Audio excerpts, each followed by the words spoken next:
설교의 제목은 지혜롭고 진실한 청지기가 됩시다 라는 제목으로 말씀을 나누겠습니다. 벌써 달력의 마지막 장의 시작인 12월이 지나가서 지금 중순으로, 오늘이 10일이죠, 달려가고 있습니다. 2023년이 시작된 게 엊그제 같은 그런 느낌이 드는데 참으로 시간이 빨리 가는 것 같습니다. 세월이라는 단어는 흘러가는 시간을 말하는 것인데 세상 어느 누구도 흘러가는 시간을 막을 수 없고 잡을 수가 없습니다. 로마의 황제 이자 철학자인 마르쿠스 아우렐리우스는 세월에 대해서 이렇게 말했어요. 세월은 일종의 흘러가는 사건들의 강이다. 그 물결은 거세다. 한 가지 일이 눈에 띄자마자 그것은 곧 떠내려가고 다른 것이 그 자리를 차지한다. 이것 또한 떠내려 갈 것이다. 그죠? 2023년을 돌아보세요. 기쁜 일도 있었고 슬픈 일도 있었고 평범한 일도 있었지만 사건들의 강이 어떻게 해요? 다 떠내려 갔다는 거죠. 또 세월의 다른 특징은 무엇입니까? 그 세월은 매우 빠르게 흘러간다는 거예요. 시편 90편 9절부터 10절에 이런 말씀이 나와요. 우리의 모든 날이 주의 분노 중에 지나가며 우리의 평생이 순식간에 다했나이다. 우리의 연수가 70이요 강건하면 80이라도 그 연수의 자랑은 수고와 슬픔뿐이요 신속히 가니 우리가 날아가나이다. 우리의 평생이 순식간에 다한다는 거예요. 신속히 가니 우리가 날아간다는 거죠. 저도 청년 시절이 엊그제 같아요. 지금도 청년 시절의 삶을 사는 것 같아요. 그런데 실제적으로 어때요? 시간이 30년 이상이 지나서 제가 이렇게 중년이 되고 노년으로 향하는 그런 일들을 겪고 있잖아요. 그래서 세월이 정말 빠르게 흘러갑니다. 우리는 시간이 빠르게 흘러감을 알고 세월을 아끼고 값지고 보람되게, 특별히 그리스도인들은 값지고 보람되게 삶을 살아야 합니다. 이러한 삶을 살아가려면 그리스도인들에게 반드시 있어야 할 게 있어요. 시간을 구속하는 삶을 살기 위해서 보람되고 의미 있고 값지게 살려면 그리스도인들에게 청지기 의식이 있어야 한다는 거죠. 청지기라는 것은 헬라어로 오이코노이마라고 하는데 가정의 관리인을 의미하는 겁니다. 가정의 관리인. 이것은 고대 시대의 노예 제도에서 유래한 말이에요. 고대 시대에는 부유한 가정에서는 많은 노예를 거느리고 살았는데 그 가정의 주인이 자기 집에 있는 똘똘한 노예 중에 한 명을 지명해서 가정을 관리하도록 한 그 직분이 청지기예요. 가정관리인이죠. 그가 청지기입니다. 주인은 그들에게 가정의 여러 업무, 가족의 교육, 재산 관리 등의 업무를 맡겼다는 거죠. 구약의 대표적인 예로 보디발의 집을 관리했던 요셉의 경우를 들 수 있습니다. 창세기 39장 4절부터 6절을 보세요. 요셉이 그의 주인에게 은혜를 입어 섬김에 그가 요셉을 어떻게 했어요? 가정총무로 삼고 자기의 소유를 다 그의 손에 위탁하니, 여기 가정총무 나오죠? 그가 요셉에게 자기의 집과 그의 모든 소유물을 주관하게 한 때부터 여호와께서 요셉을 위하여 그 애굽 사람의 집에 복을 내리심으로 여호와의 복이 그 집과 밭에 있는 모든 소유에 미친지라. 주인이 그의 소유를 다 요셉의 손에 위탁하고, 요셉의 손에 위탁했죠. 자기가 먹는 음식 외에는 간섭하지 아니하였더라. 요셉은 용모가 빼어나고 아름다웠더라. 자, 노예인데 가정을 관리하는, 위탁받아서 가정을 관리하는 사람이 누구예요? 청지기예요. 그리스도인에게 있어서 청지기 의식이라고 할 때 우리가 지니고 있는 모든 것이 나의 것이 아닌 하나님의 것으로 우리가 잠시 위임받아 관리한다는 의식이에요. 청지기 의식은 모든 것이 나의 것이 아니라 하나님의 것이라는 거죠. 내가 갖고 있는 모든 것이 하나님의 것이고 내가 잠시 위임받아서 관리한다는 의식이 청지기 의식입니다. 하나님은 심판 때에 반드시 이 모든 것, 우리에게 맡겼던 것들에 대해서 계산하십니다. 우리가 하나님으로부터 잠시 위임받아 관리하는 것은 어떤 것이 있을까요? 우리의 육체, 막 우리의 소견에 오른 대로 막 살면 안 돼요. 그죠? 건강하게 잘 관리받은 위임받은 것이기 때문에 잘 관리해야 돼요. 그 육체가 있죠.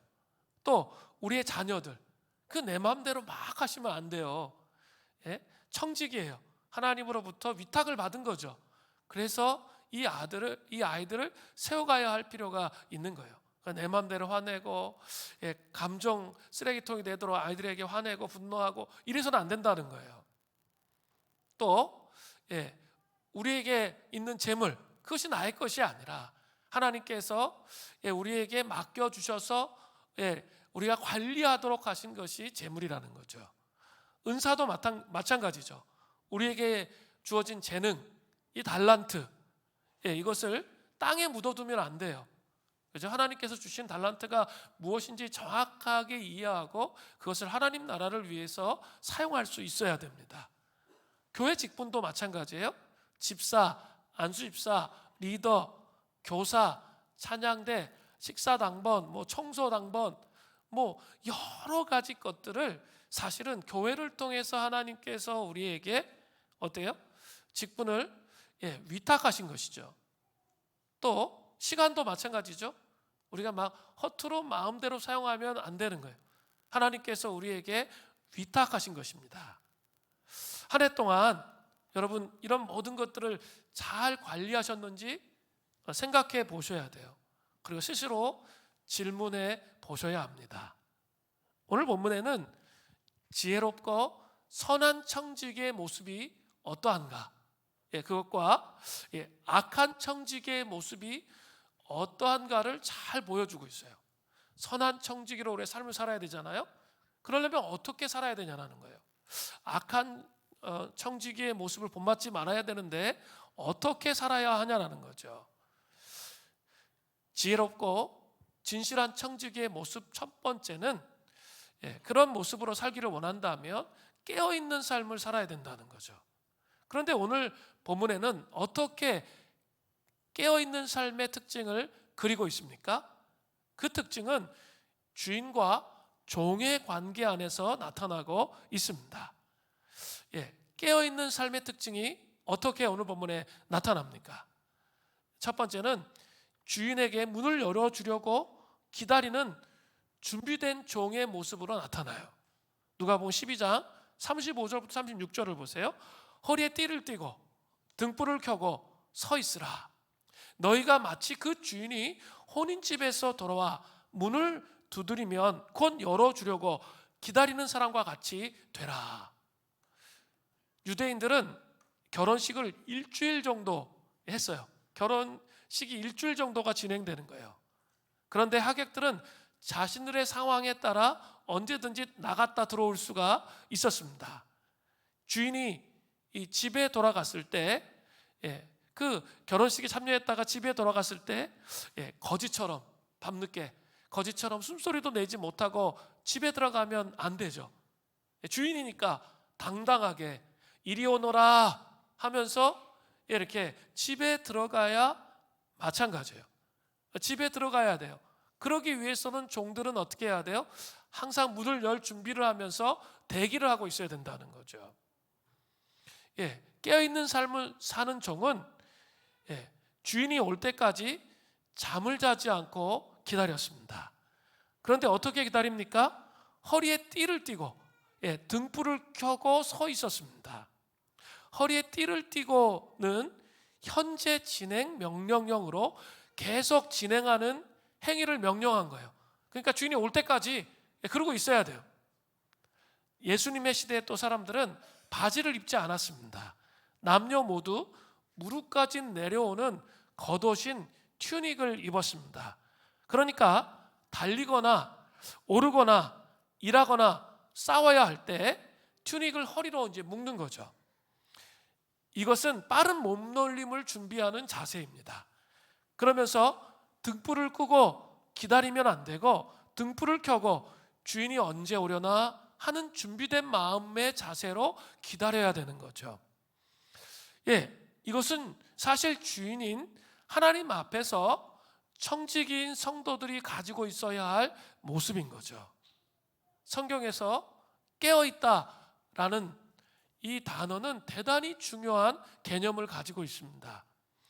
우리가 깨어있다는 반대말이 뭘까요? 우리가 잠잔다라는 것이죠. 이 잠잔다라고 할 때 그것은 자신의 신분과 사명을 망각하고 죄악에 빠져 있다가 세상을 따라가는 것, 그것을 가리켜서 성경은 잠잔다라고 말하는 거예요. 깨어있다의 반대말이죠. 자신의 신분이 무엇인지, 사명이 무엇인지 망각하고 죄악에 빠져 있다가 그냥 세상을 따라가는 게 잠자는 거예요.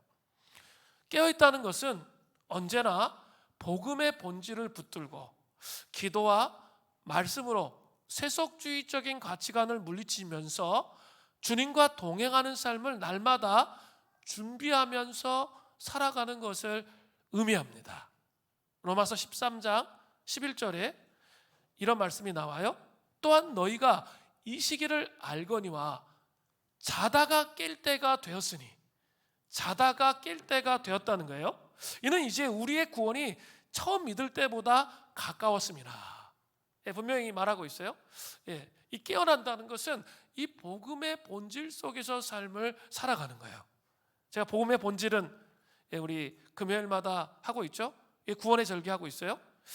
하면서 복음의 본질에 대해서 성육신, 십자가, 또 부활, 그리고 승천, 그 성령 강림, 재림까지 6가지가 이렇게 머릿속에 묵상된 게 아니라 머리에서 가슴으로 내려와서 자기의 마음을 움직여가는 삶을 사는 게 뭘까요?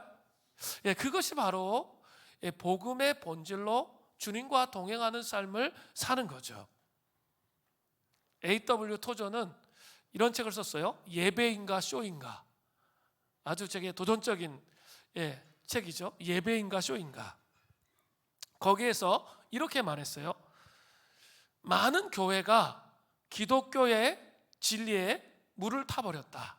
그리하여 그것이 독이라 할지라도 그 누구도 죽일 수 없고, 그것이 약이라 할지라도 그 누구도 고칠 수 없을 정도로 복음의 농도가 묽어져 버렸다라고 이야기했습니다. 그런데 잘 이 말을 묵상해 보면 한국 교회에 대한 희망을 찾을 수가 있습니다.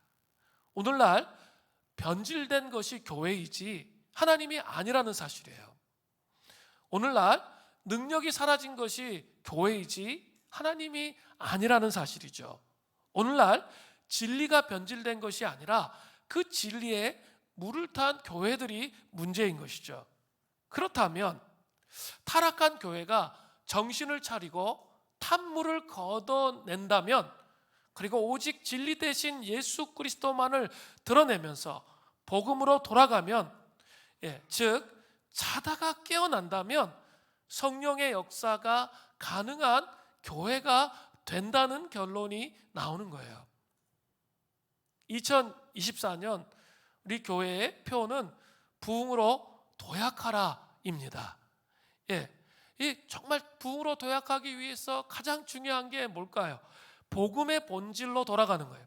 모든 성도들이 복음의 본질, 제가 얘기했던 아까 쭉 늘 얘기하잖아요. 그게 그냥 머릿속에 각인된 다음에 그게 하나하나 깊이 묵상돼서 복음으로 삶을 살아내는 사람들이 많아져야 돼요. 그죠? 그 말씀을 묵상하고 기도하는 거죠. 그 방향이 뭐예요? 이 6가지의 복음의 패러다임에 접속돼야 돼요. 접속돼서 자기 안에 하나님의 임재로 충만해질 때 그 다음에 함께 모여서 예배를 드리는 거예요. 그럼 어떻게 될까요? 일주일 동안 정신없이 막 향방 없이 신앙생활하다가 그냥 예배 드린 것과 자기가 정말 중심으로 주님을 찾으면서 복음의 본질로 가려고 씨름하는 삶을 산 후에 같이 예배 드리며 예배의 체질과 내용이 달라져요. 그리고 그 예배를 드릴 때 아직 신앙이 어리고 연약한 사람도 그곳에 와서 예배 속에서 한순간에 변화되고 새롭게 되는 하나님의 권능을 경험하게 된다는 거예요. 저는 소망합니다. 예배를 통해서 귀신이 떠나가고 병고침에 놀라운 치유가 일어나고 또 인생에 소망이 없었는데 예배를 드리면서 그 말씀에 접속돼서 깊이 그 말씀에 접속된 것이 머리에 머무는 것이 아니라 존재 중심에 들어와서 살아가야 할 희망과 비전을 발견하는 그런 예배를, 또 그런 공동체가 2024년에 되기를 간절히 바랍니다. 이것은 개인의 삶에도 마찬가지입니다. 자다가 깬다는 것은 물탄 기독교의 진리를 오직 복음의 본질로 돌아가는 것을 의미합니다. 허리에 띠를 띠고 등불을 켜고 주인을 기다리는 종처럼 서 있게 될 때 변화는 가능하다는 사실입니다. 우리의 삶에 희망이 선포될 수 있다는 거예요. 우리의 삶 속에 그 작업을 해나가시는 은혜가 있기를 간절히 바랍니다. 그것이 지혜롭고 진실한 청지기, 깨어있는 삶의 특징입니다. 두 번째 깨어있는 삶의 특징은 변함없이 기다리는 모습입니다. 누가복음 12장 38절을 보세요. 주인이 혹 2경에나 혹 3경에, 그러니까 밤 9시부터 새벽 3시까지를 얘기하는 거예요. 이르러서도 종들이 그같이 하고 있는 것을 보면 그 종들은 복이 있으리로다. 종은 막 졸음이 와요. 한번 생각해 보세요. 새벽 3시까지 기다리려면 어떻게 해요? 막 몸이 꼬이잖아요. 막 졸려가지고. 그러면 막 자기 뺨을 때리고 막 정신 차리려고 노력해요.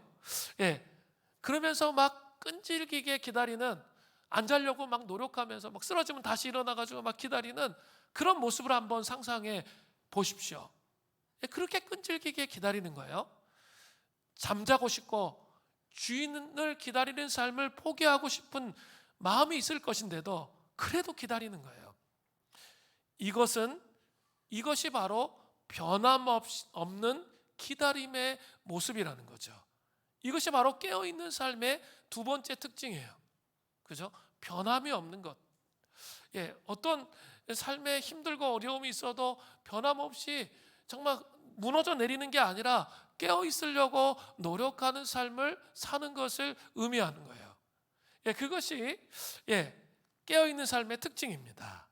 제가 최근에 한 목사님이 자매와 상담한 내용을 읽은 적이 있었는데 아주 감동적이었습니다. 그 자매는 공황장애와 우울증으로 자살 충동을 수차례 느끼고 실제로 자살을 시도했던 절망적인 상황에 빠져 있었던 자매였습니다. 그녀는 자신이 이미 죽은 목숨이라고 했습니다. 절망에 빠져 있던 그녀가 기적적으로 하나님의 음성을 들었습니다. 하나님께서는 내가 너와 함께하니 두려워하지 말아라 라는 메시지를 들려주셔서 그녀를 살려주셨습니다. 자살 충동이 사라진 것은 물론 그토록 자신을 괴롭혔던 공황장애와 우울증도 깨끗이 나았습니다. 그런데 그 자매가 자신의 과거 이야기를 들려주기 시작했습니다. 그 자매에게는 너무나도 아픈 과거가 있었습니다. 새엄마에게 학대를 당하며 성장했습니다. 자매가 어릴 때 부모님이 이혼하셨고 초등학교 1학년 때 아버지가 재혼해서 새엄마를 만났습니다. 그런데 자매가 묘사하는 새엄마의 이미지는 정말 상상을 초월한 악한 모습이었습니다. 그 병아리 같은 어린 아이를 얼마나 학대했는지 화가 나면 아이를 눕혀놓고 화가 풀릴 때까지 때리는 거예요. 그리고 입에 담을 수 없는 막 저주를 퍼붓는 거죠. 어떨 때는 자고 있는데도 사람이 자다가 얻어맞으면 제일 기분 나쁘잖아요. 자다가 아무 이유 없이 얻어맞기도 했다고 합니다. 자매는 그 말을 하면서 왜 제가 자고 있는 모습이 미웠을까요? 그렇게 눈물을 흘리며 말했습니다.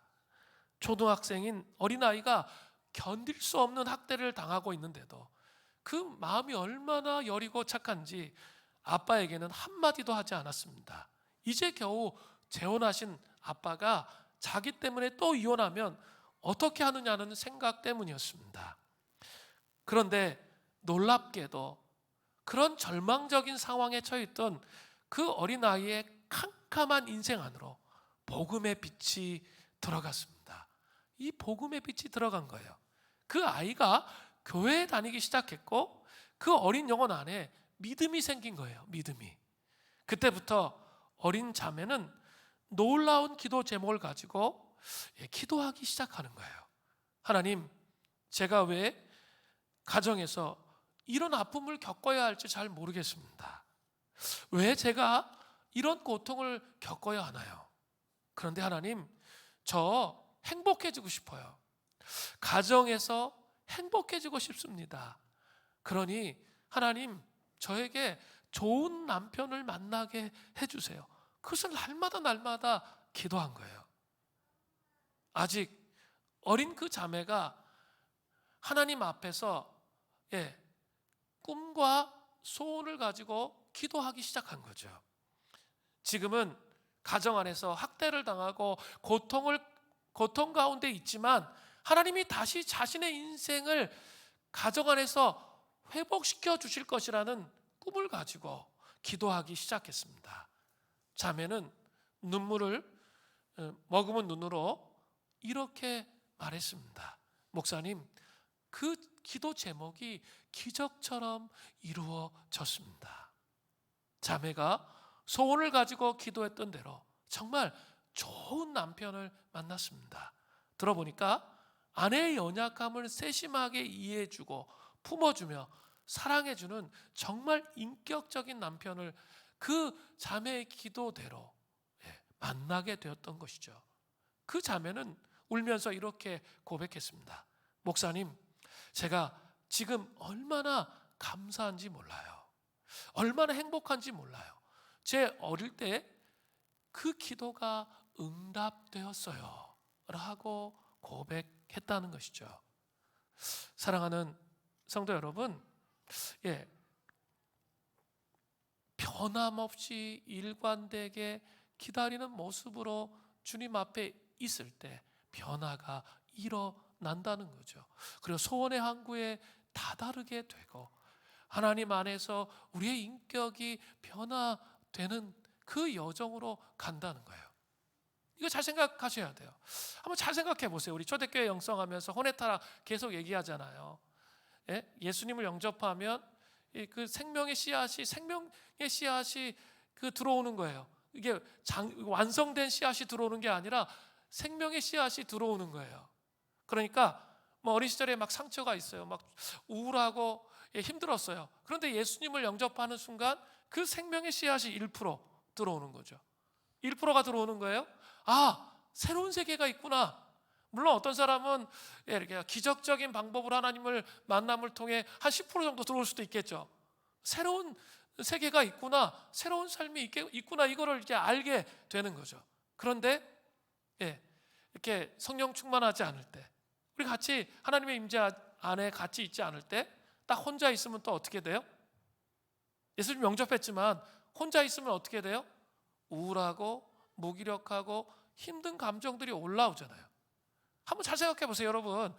어제 청년부 리더 모임에서 1년 동안 감사한 것들을 돌아보자 하니까 뭐 청년들이 쭉 얘기를 이제 하지만 쭉 하면서 얘기를 할 때 제가 여정에 대해서, 신앙의 여정에 대해서 설명해 주면서 제가 그걸 물었어요. 이렇게 옛날에는 침체가 오면 완전히 바닥을 기고 그냥 몇 달이 갔는데 지금은 그래 2달밖에 안 갔다. 그리고 또 이렇게 한 일주일밖에 안 갔다. 너 그거 보이냐? 보인대요. 그러면 어떠냐? 너가 성장한 거 아니냐? 그걸 바라보면서 감사해야지. 이게 완벽주의적인 성향이 있어요. 그래서 자기는 완벽하지도 않은데 이 혼의 타락은 그렇게 하루아침에 바뀌는 게 아니에요. 근데 왜 나는 한 번에 다 안 바뀌냐는 거. 안 바뀌어요, 그렇게. 예? 그게 죄의 문제라는 게 그렇게 쉬운 게 아니에요. 정말 꾸준히 영적 근면함을 통해서 말씀을 가지고 씨름하는 삶을 사는 거예요. 그래서 이렇게 1년 동안 되든 안 되든 말씀을 가지고 씨름했는데 그 결과가 뭐냐? 제가 이렇게 물었어요. 그래서 이렇게 끊임없이 자기를 괴롭히는 그런 생각이 사라졌대. 그러면 너는 잘한 거야. 성장한 거야. 그것을 감사해야 돼. 그러면 그게 어떻게 된 거예요? 이제 10%가 잘한 거예요. 그죠? 그리고 또 이제 계속 변화 여정을 가면 이제 15%, 20%. 그러다가 이제 어떻게 됩니까? 타락한 본성이 한 49%. 그리고 이제 새 본성이 51%가 되는 거예요. 그러면 이제 누를 수가 있게 돼요. 그죠? 컨트롤할 수 있게 돼요. 그렇다고 해서 다 변한 거냐? 또 힘들면 또 무너지는 거죠. 그런데 끊임없이 일관되게 말씀을 묵상하고 시편 기도하고 보혈 기도하고 묵상하고 씨름하면 어떻게 돼요? 나도 모르는 상태 속에 변화되어져 있는 거예요. 나도 모르는 상태 속에 성장해 있는 거예요. 그죠? 그렇게 가는 거예요. 그러다 보면 이제 9대 1이 되는 거죠. 뭐 이렇게 되면 이제 어떻게 돼요? 옛날에는 진짜 잠적했었는데 예배도 안 드리고 막 잠적했었는데 이제 그 침체가 딱 오면 이게 왔구나 이걸 아는 거죠. 그러면 내가 어떻게 반응해야 되겠다 이게 나와요. 이거는 마귀의 거짓말이구나. 그리고 내가 이렇게 반응해야지 이렇게 되는 거죠. 신앙이 자란다는 게 그 굴곡이 오지만 그 굴곡이 줄어든다는 거예요. 그러니까 1년 동안의 삶을 바라보면서 여러분이 그런 굴곡 속에서 자라 변화되고 있는 여정을 가고 있다면 여러분은 여전히 신앙의 여정을 가고 있는 거예요. 그리고 그 변화로 가는 거죠. 그러니까 깨어있는 삶의 이 특징의 두 번째, 변함없이 기다리는 모습을 갖는 이 특징을 갖는 게 대단히 중요한 거예요. 그죠? 깨어있는 변함없이 기다리는 모습으로 가기 시작하면 정말 자기가 저 가치관이 변하고 생각이 변하고 감정이 변하고 옛날에는 감정 마음대로 막 들이받고 내 생각대로 했는데 그게 바뀌어 있는 거예요. 내가 옛날에 그런 인식도 못했어. 이렇게 하면 이거 하나님께 죄 짓는 건데 적어도 마음속에 그 생각은 들죠. 이길 수 있는 힘은 없어도 그 생각 들죠. 옛날에는 안 들었어요. 그러면 그게 뭡니까? 성장한 거잖아요. 더 성장의 여정으로 가면 된다는 거죠. 고통과 절망 가운데 깨어 있어 하나님께서 우리의 삶 가운데 개입하시며 새롭게 해주실 것이라는 믿음으로 변함없이 기다린다면 이러한 기적의 은혜가 우리의 삶 가운데 나타나는 거예요. 우리의 성품과 우리의 인격이 변화되는 그런 일이 있는 거예요. 그리고 그 다음에 뭘 만나는 거죠? 하나님의 서사. 지난주에 말씀드렸죠. 그렇게 살다 보면 어느 순간인가 하나님이 그 하나님의 서사를 만날 수 있는 기회를 주세요. 그것과 딱 만나면 또 도약하는 거예요. 그리고 또 그 싸움을 또 싸우는 거예요. 또 도약하는 거예요. 그러면서 열매를 맺혀 간다는 것이죠. 그 은혜가 있기를 바랍니다. 그냥 나는 왜 맨날 똑같아? 그 완벽주의적인 생각 때문에 그래요. 생각의 패러다임을 바꿔야 돼요. 그렇지 않습니다. 그 아픈 상처를 가지고 절망하지 말고 희망을 품는 은혜가 있기를 간절히 바랍니다. 그러면 또 중요한 게 있어요. 깨어있는 삶을 여러분이 살잖아요. 그러면 그 보상이 뭡니까?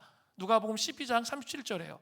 주인이 와서 깨어있는 것을 보면 그 종들은 복이 있으리로다. 내가 진실로 너희에게 이르노니 주인이 띠를 띠고 그 종들을 자리에 앉히고 나와 수종 들리라. 아주 충격적인 말씀이에요. 잘 생각해 보세요. 깨어있는다는 거 정말 피곤해요. 죽도록 고생하는 것 같아요. 깨어있는다는 게. 저 자신도 그래요. 나도 한숨 더 자고 싶지. 새벽에 더 일어나고 싶겠어요. 목사니까 오는 거지. 사실 그래요. 그 제된 본성은 그런 마음이 있어요. 근데 죽도록 고생하는 것 같아요. 실제로 그런 면도 있습니다. 그러나 중요한 것은 세상에서 볼 수 없는 일이 일어납니다. 잘 생각해 보세요. 종은 종일 뿐이에요. 종이 그냥 수고했다. 주인이 종에게 수고했다 한마디 하면 그게 최고의 칭찬이에요. 그리고 수고했다는 말도 안 해도 돼. 종은 고대시대의 종들은 그런데 하나님이 종인 우리에게 어떻게 하십니까? 이 세상의 주인들과 달라요. 주인이 오히려 띠를 떼요. 섬기려는 자세를 하는 거죠. 주인이 띠를 띠고 그 종들을 자리에 앉히고 나와서 수종 드시는 거죠. 오늘 본문에 그렇게 되어 있어요. 수종 드시는 거예요. 놀라운 일이 아닙니까? 얼마나 영광스러운 장면입니까? 요한복음 14장에 예수님께서 십자가에 돌아가시기 전에 그 유월절 만찬을 갖잖아요. 전날 밤에. 그때 어떻게 합니까? 아무도 발 씻기는 일을 안 하려고 했어요. 근데 예수님이 허리를 질끈 매시고 수건을 가지고 한 사람 한 사람 사랑하는 제자들을 끝까지 사랑하시면서 발을 씻기셨다는 거죠. 이런 장면을 한번 연상해 보세요. 만왕의 왕이신 예수님의 섬김을 우리가 받는다는 거예요. 온 우주의 통치자이신 그 예수님의 섬김을 우리가 받는 거예요. 이 땅에서 정말 주님의 몸된 교회를 지키는 교회론자로 살아간다는 것은 너무나 힘이 들어요. 너무나 힘이 들고 어려워요. 우리 장로님들이 그러실 수 있는데 힘들고 어려워요. 저도 힘들고 어려워요. 그러나 주님의 몸된 교회잖아요. 주님께서 만왕의 왕이신 예수님께 우리가 그렇게 삶을 살았기 때문에 우리가 섬김을 받는다고 한번 생각해 보세요. 그것처럼 영광스러운 것은 없는 거예요. 또 깨어 있는 삶을 살아야 할 이유가 또 나와요. 누가복음 12장 39절부터 40절이에요. 너희도 아는 바니 집주인이 도둑이 어느 때에 이를 줄 알았더라면 그 집을 뚫지 못하게 하였으리라. 그러므로 너희도 준비하고 있으라. 생각하지 않은 때에 인자가 오리라 하시니. 그죠? 주인이 언제 올지 모른다는 거예요. 그죠? 그러니까 준비하고 기다려야 한다는 것이죠. 그것이 깨어있는 삶을 살아야 할 이유인 것이죠. 자, 첫 번째 지혜롭고 진실한 청지기는 어떤 사람이에요? 깨어있는 삶을 사는 사람이에요. 두 번째로 지혜롭고 진실한 청지기는 두 번째로 충성스러운 삶을 사는 사람이에요. 충성스러운 청지기의 특징이 또 나타나요. 누가복음 12장 42절을 보세요. 주께서 이르시되 지혜 있고 진실한 청지기가 되어 주인에게 그 집 종들을 맡아 때를 따라 양식을 나누어 줄 자 누구냐? 고대 시대의 청지기는 종들 중에 선출된다고 그랬죠. 그의 중요한 임무 중에 하나는 그 집의 종들에게 때를 따라 양식을 나눠주는 거예요. 고대 시대의 주인은 식솔들이 아주 많았어요. 근데 그 청지기가 해야 할 일은 뭐냐면 그 식솔들에게 제때 식사를 제공해 주는 거예요. 만약 그렇게 하지 않으면 어떻게 해요? 폭동이 일어나죠. 그럼 집안이 망하잖아요. 그러니까 주인이 보든지 안 보든지 언제나 신실하게 자신에게 맡겨진 일에 최선을 다해야 되는 거죠. 이것이 충성스러운 청지기의 특징입니다. 그런데 한 가지 더 생각해야 할 것이 있습니다. 삶에서 최선을 다해야 하지만 무조건 열심히 하는 것은 충성스러운 삶이 아닐 수 있다는 거예요. 엉뚱한 방향에 충성을 할 수 있어요. 그래서 초대교회 교부들부터 가장 이 초대교회 영성에서 가장 중요하게 생각하는 게 뭔지 아세요? 첫 번째가 분별력이에요. 분별력이 먼저 날카롭게 자기에게 세워진 이후에 그 다음에 사랑하는 거예요. 그 다음에 용서하고 사람들을 세우는 거예요. 근데 분별력이 없다 보면 인간적인 정에 의해서 끌려다니는 거죠. 그렇게 돼요. 그냥 자기의 본성대로 그 타락한 본성대로 끌려다닌다는 거예요. 그래서 가장 중요한 게 분별력이에요. 그 분별력이 이렇게 딱 봤을 때 이것이 거짓이구나, 이게 진짜구나, 이걸 분별할 수 있는 능력이 있어야 돼요. 그냥 사람들을 홀가닥 다 믿어가지고 말하는 말 그대로 다 믿는 그 분별력이 없는 거예요. 근데 어떻게 분별력이 키워집니까? 어떻게 키워집니까? 말씀을 묵상해야죠. 그 말씀이 머리에서 가슴에 새겨지도록 하는 거예요. 우리 지금 초대교회 말씀 묵상하면서 포인트가 뭡니까? 말씀이 새겨지게 하는 거예요. 자기 영혼에 머리에서 가슴으로 오도록 하는 거예요. 그러면 그때부터 하나님의 음성이 들려요. 그리고 그때부터 분별력이 생겨요. 이것은 거짓이구나, 이건 진짜구나. 복음이 무엇이고 어떤 것은 복음이 아니구나, 이게 정리가 된다고요. 그냥 사람들이 말하는 것에 따라 흘려다니고 끌려다니면 안 돼요. 정말 말씀의 메시지가 정말 무엇이냐가 중요한 거예요. 그리고 사람들의 중심을 깨뜨려 볼 수 있는 눈이 있어야 돼요. 그게 뭘까요? 분별력입니다. 그 분별력은 말씀을 묵상할 때 있는 거예요. 그 분별력을 가지고 충성해야지, 방향이 없는 충성은 오히려 하나님 앞에 해가 될 수 있다는 거예요. 그런 분들이 꽤 많아요.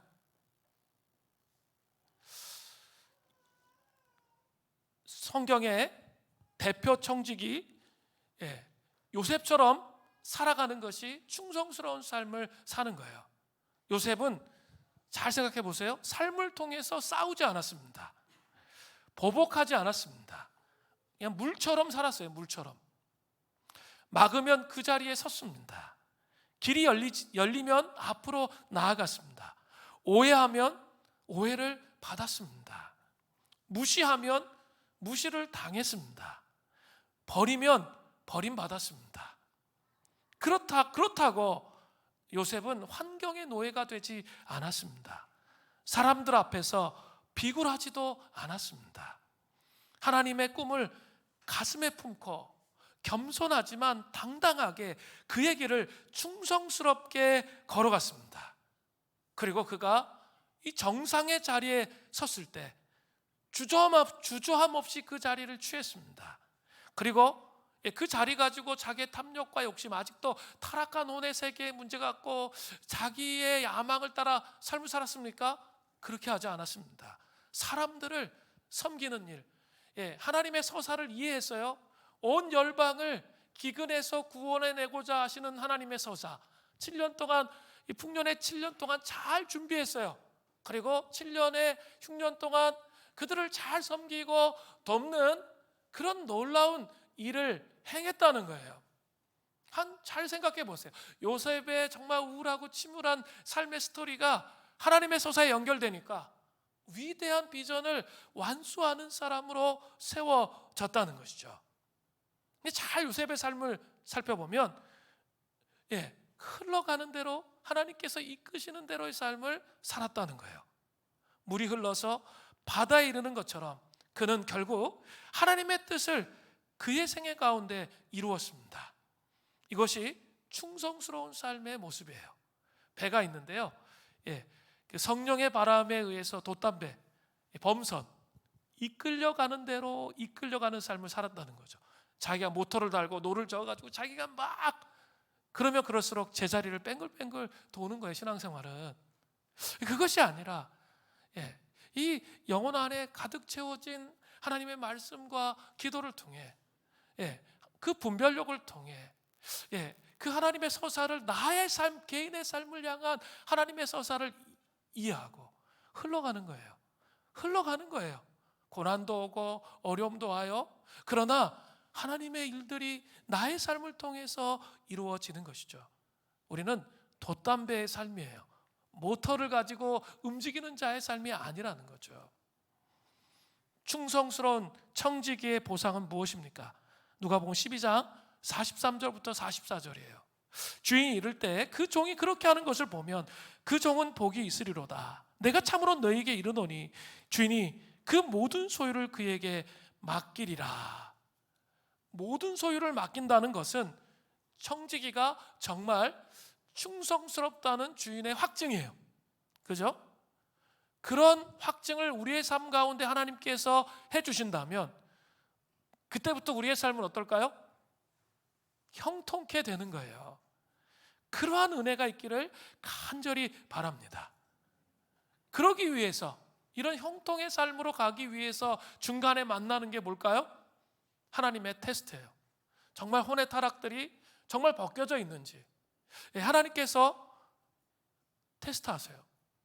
근데 이 테스트로 그냥 한 평생을 보내, 이러면 정말 그것처럼 어리석은 건 없잖아요. 그러면 그게 이제 삶의 고난이고 환난인 거예요. 어려움이고. 그렇게 가서는 안 된다는 거죠.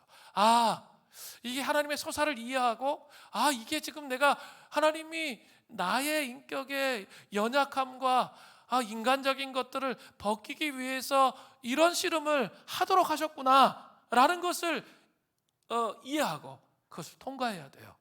그러면 마음이 깨끗해지잖아요. 회개하고 돌이킴을 통해. 그럼 어떻게 되는 거죠? 하나님 나라의 유업, 서사를 이을 수 있는 준비가 되는 거예요. 하나님이 준비도 안 됐는데 하나님이 뭐 주신다고 생각해 보세요. 물질을. 그럼 어떻게 할까요? 정말 주님 나라를 위해서 쓸까요? 우리 자신을 보면 너무 잘 알잖아요. 쓰기가 어려워요.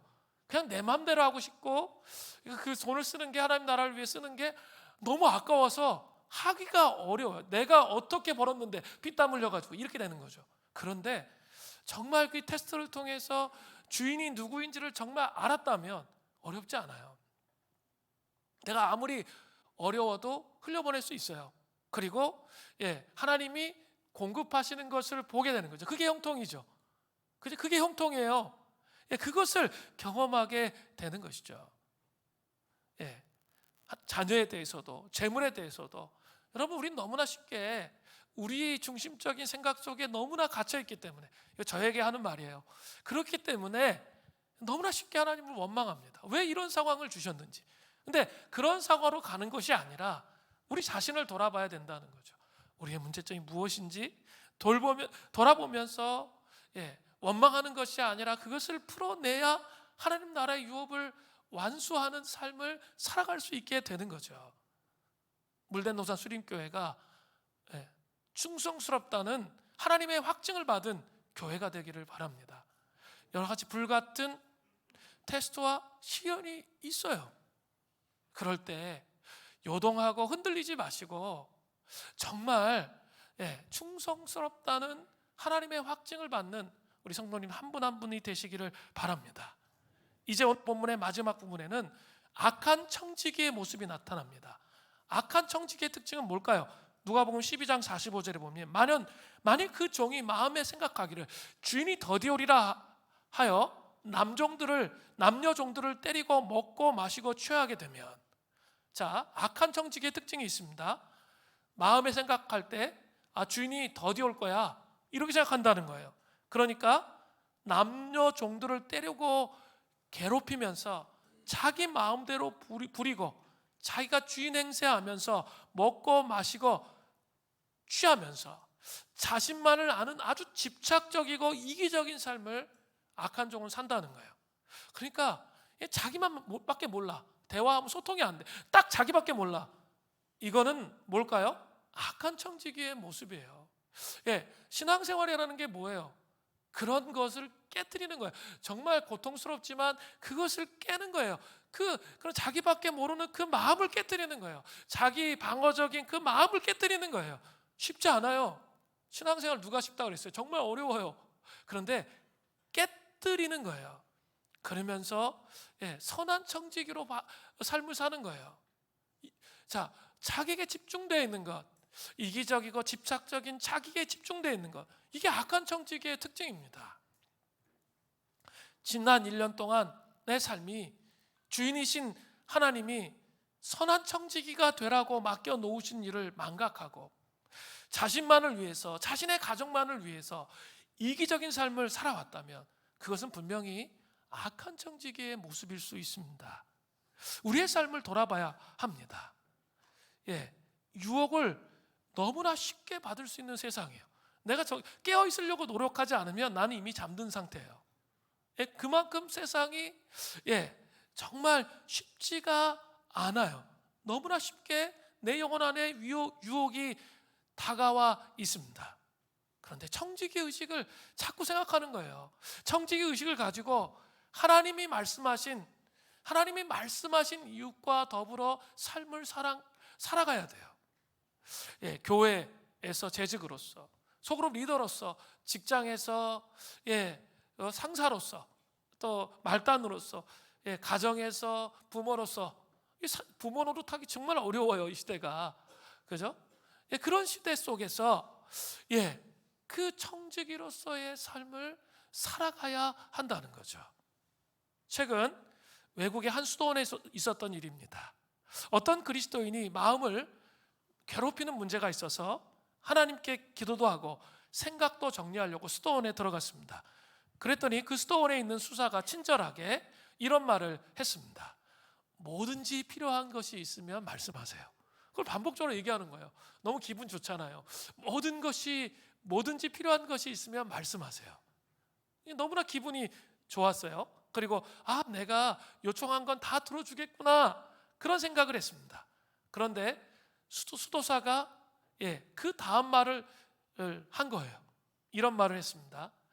말씀만 하시면 그런 것들이 없이도 삶을 살아가는 법을 가르쳐 드리겠습니다. 이렇게 말했다는 거예요. 참 기가 막힌 수도원이에요. 그죠? 뭐든지 필요한 것이 있으면 이야기해 보라고 해놓고 그것이 없이도 살 수 있는 진리를 가르쳐 준다는 거예요. 우리에게도 이러한 발상의 전환이 필요합니다. 물론 하나님께서는 선한 청지기로 살아갈 때 모든 것을 채워주십니다.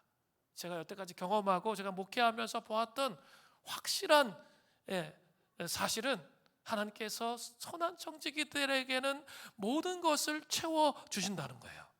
그러나 때로는 우리를 훈련시키시기 위해서, 그것이 우상이 되지 않게 하시기 위해서 걷어가시기도 하십니다. 그럴 때 우리는 어떤 반응을 보여야 합니까? 주신 자도 여호와시요 취하신 자도 여호와시니 여호와를 찬송할지라 고백했던 욥의 고백이 우리에게 있어야 돼요. 이러한 모습이 뭘까요? 선한 청지기의 모습이에요. 그죠? 내 것처럼, 모든 것이 내 것처럼, 시간도 내 것처럼, 육체도 내 것처럼 휘둘리는 삶을 사는 게 아니라 우리 선한 청지기예요. 주님의 것임을 고백해야 한다는 거죠. 악한 청지기는 계속 원망하면서 집착합니다. 악한 청지기는 결국 심판을 받습니다. 누가복음 12장 46절을 보세요. 생각하지 않은 날, 알지 못하는 시각에 그 종의 주인이 이르러 엄히 때리고 신실하지 아니한 자의 받는 벌에 처하리니. 엄히 때리고는 이 톡과 같은 것을 겉으로 이렇게 몸을 두 조각 내듯이 심한 형벌을 가하는 것을 의미해요. 이것은 결국 게으르고 악한 청지기에게 임할 형벌을 상징하는 것입니다. 그것이 훨씬 크다, 그 형벌이 훨씬 크다는 것을 주님께서 경고하시는 거예요. 에베소서 5장 16절 말씀에 이런 말씀이 있어요. 세월을 아끼라, 때가 악하니라. 때가 점점 더 악해지기 때문에 세월을 아끼라는 거예요. 저는 젊은 날에 제가 이렇게 불신 가정에서 예수 믿었기 때문에 이렇게 한 번에 확 헷가닥해가지고 회심을 했지만 마음속에서는 여러 가지 막 생각과 풀리지 않는 매듭. 왜 나는 이렇게 힘들고 어려운 깨어진 가정에서 자라게 하는가? 이렇게 막 천국 가서 따져야 될 게 너무 많았어요. 그러니까 막 해골이 복잡한 거죠. 신앙생활을 하면서도 한쪽에서는 이해되지 않고 내 삶에 풀어지지 않는 매듭이 있으니까 그거 고민하느라 시간이 정말 많이 갔어요. 근데 신앙생활을 계속 30년 넘게 해보다 보니까 지금은 세월이 너무 아까워. 그렇게 삶을 살았던 삶이 너무 아까운 거예요. 그리고 지금 나이가 점점 들어가면서 내가 주님께 완전히 순전하게 헌신하고 희생할 수 있는 날들이 많지가 않아요. 내 건강하게 하나님 앞에 헌신하고 희생할 수 있는 날이 너무 많지가 않은 게 너무 아쉬운 거예요. 세월을 아끼지 못했구나. 이 젊은 날부터 정말 이 마음의 중심에서 말씀을 묵상해서 하나님을 깊이 신뢰하는 그런 사람이었으면 어땠을까? 그런 생각이 들어요. 그리고 하나님 나라를 훨씬 더 많이 나를 통해서 하나님 나라의 유업이 이루어졌겠지, 그런 생각이 들거든요. 여러분, 세월을 아껴야 됩니다. 이렇게 고민하고 불신하고 의심하다가 그냥 세월이 다 지나가요. 정말 이 복음이 진짜 묵상해서 이것이 사실이라는 사실, 이게 진리라는 사실을 이해했다면 우리 그렇게 살면 안 돼요. 정말 그 복음의 진리로 삶을 살아내어야 하는 것이죠. 또 한 가지 더 생각해 보아야 할 것이 있습니다. 악한 청지기들 사이에도 심판의 강도가 다르다는 사실이에요. 누가복음 12장 47절부터 48절이에요. 주인의 뜻을 알고도 준비하지 아니하고 그 뜻대로 행하지 아니한 종은 많이 맞을 것이요. 알지 못하고 맞을 일을 행한 종은 적게 맞으리라. 물은 많이 받은 자에게 많이 요구할 것이요 많이 맡은 자에게 많이 달라고 할 것이니. 모르고 준비가 안 된 사람은 적게 맞아요. 그런데 하나님이 그 사람에게 정말 하나님 나라의 서사를 너무나 많이 보여주셨어요. 그런데 있죠, 그 삶을 비전을 유산시키는 거예요. 그럼 훨씬 더 많이 책망을 받는다라고 말씀하세요. 어쩌다가 여러분 물된 동산 수림교회에 오셨습니까? 한번 잘 생각해 보셔야 돼요. 어쩌다가 물된 동산 수림교회에 오셨습니까? 저는 전문날부터 제가 왜 이런 기도를 많이 했는지 모르겠어요. 숨어있는 하나님 나라 정말 보고 싶다는 갈망을 정말 많이 표현했는데 진짜 하나님이 숨어있는 하나님 나라를 너무 많이 보여주셨어요. 다른 사람이 볼 수 없는 걸 너무 많이 보여주셨어요. 그죠? 그리고 제가 물된 동산 수림교회 성도님들과 나눴고, 여러분들이 정말 힘에 지나도록 이 중형교회가 선교 그렇게 많이 할 수 없어요. 그리고 이렇게 탈북민들 그렇게 많이 섬길 수 없어요. 힘에 지나도록 우리가 그 비전을 위해서 헌신하고 희생하며 그렇게 교회를 만들어 왔잖아요. 왜 그렇게 하셨어요? 우리가 많은 걸 보았기 때문이에요. 많은 걸 보았기 때문에 그 책임을 물으시기 때문에 그 삶을 사는 거잖아요. 그죠? 아무리 힘이 들고 어려워도 하나님 저에게 주신 것들이 있으니까 제가 그 사명을 완수해야겠다는 삶 때문에 삶을 살아가는 거예요. 그죠? 삶을 살아가는 거거든요. 이 교회를 그래서 하는 거예요. 그냥 우리 교회 숫자 늘어나고, 저는 얘기했어요. 많은 사람을 이렇게 초대형 교회 되는 거 원하지도 않아요. 그런 교회 되기 원하지 않습니다. 한 사람이라도 진짜 하나님을 사랑하고 하나님 나라의 서사에 연결되어서 자기의 삶을 희생할 수 있는 사람들이 세워지기를 원하는 게 저희 목표예요. 저희 비전이기도 하고, 그렇게 되기를 원해요. 우리 지난주에 봤죠? 지난주에 우리 헤르노트 갔다 온 얘기 했잖아요. 난민 갔다 온 얘기 했잖아요. 왜 하나님이 이런 걸 자꾸 보여주시는지 모르겠어요. 그리고 왜 이렇게 저는 그런 데 가서 감동하는지 모르겠어요. 그냥 눈물이 나요. 걸으면서 그들이 살았던 삶, 그 모라비안들이 살았던 그 삶, 그리고 나도 여기에 좀 묻히고 싶다, 이런 생각이 들어요. 이렇게 하나님 앞에 헌신했던 그 삶의 모습, 그리고 어린 양, 우리 그 깃발 있죠? 순교한 무덤에 그거 보면서 눈물이 나요. 감동이 되고, 주님, 정말 저는 타락한 혼의 연약함들이 너무 많아요. 그래서 부족하지만 저도 이런 길을 주님 가고 싶습니다. 그러면 제가 모든 거 다 버리고 선교 나가야 되나요? 그게 하나님의 길인가요? 아니에요. 그죠? 이미 한국 선교사들이 할 수 있는 역할은 다 지나가고 있어요. 그리고 이제 무슬림 땅이 무너지면, 제가 지난주에 말씀드렸죠? 철옹성과 같은 무슬림 땅이 복음으로 흔들리고 변화되면 전 주님이 다시 오신다, 이런 감격이 있고 흥분이 있어요. 물론 다른 땅도 열려야 되지만, 제가 여태까지 공산권과 그 무너지는 여정을 보면서 하나님이 그렇게 하실 것에 대한 감격과 흥분이 있습니다. 그런데 저는 선교사로 나갈 거 아니거든요. 저는 주님의 몸된 교회를 할 거예요. 그리고 그것을, 이 사명을, 이 한국교회에 주신 그 사명을 이루기 위해서 최선을 다할 겁니다. 그리고 이 주님이 다시 오는 길을 예비하는 이 일에 우리 공동체가 동참하면서 함께 갈 수 있도록, 그래서 여러분의 삶에 하나님 나라를 세우는 것, 여러분의 삶에 함께 가면서 하나님 나라를 세울 수 있어요. 이 그림을 봐야 하나님 나라가 어떤지 알잖아요. 나 혼자 하나님 나라 세우는 건 추상적이에요. 그러나 이 그림을 보고 나의 삶에 응답하면 거기에서 구체성이 있게 된다는 거예요. 그렇게 되기를 원합니다. 제가 이렇게 노예 가서 목회자들을 많이 만나요. 그리고 개척교회 목사님들을 많이 만나요. 지금 개척교회 상황이 무지하게 어려워요. 코로나 이후로 정말 어려워졌어요. 20명 모인데 10명으로 반쪽 나고, 그래서 목회자들이 전부 다 의기소침해 있어요. 참 너무 불쌍하고 안타까워요. 그래서 만나면 정말 뭐라도 사드리고 싶고, 힘내세요. 부르심이 다를 뿐이에요. 하나님이 세우신 이유가 있는데 그 사명을 발견하시는 은혜가 있기를 바라요.